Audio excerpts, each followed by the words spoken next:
Now on our Wix page, if you want to add any call to action, how we can do that?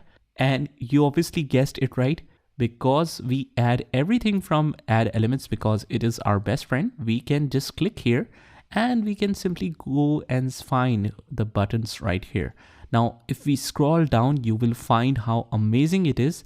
We can get all type of buttons right here that we can add to our website.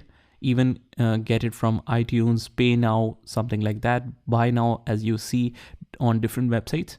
So you can add all of these buttons right here. And we also have the related apps to create some awesome buttons. But let's keep it simple. Let's say I want to add this one. So let's click here and let's place it anywhere like that. And if you want to customize that button, just double click right here. And since this is a button only, not the text, it will be shown like this. Accessible name is up. You can change it to any name, but I don't think it's appearing anywhere. So this is it. So that's ideal for the blog post. Let's say if anyone wants to read further, we can just double click on that button to customize that. This is the icon. You can change the icons as well. Just click on replace icon and you can change and select it from the gallery. All right, let's choose the link. Now for the link, you can choose whatever you want.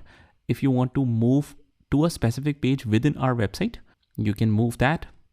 And you also have the option that whether the user will experience a new window or it will change the current window.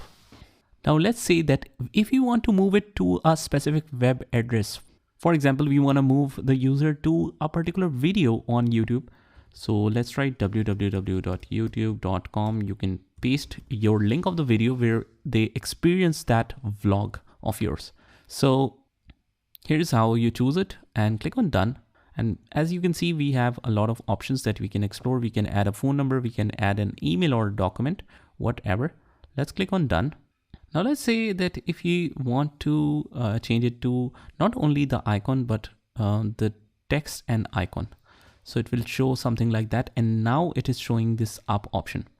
So this can be done as well. Let's change it to back to icon and let's close it right here. Now, as we have already added the link, let's click on preview and let's see how it looks until this point. Click on preview on the top because we don't want to see this dashboard. We want to see the final look of it. Let's click on preview. And as we can see, it looks nice.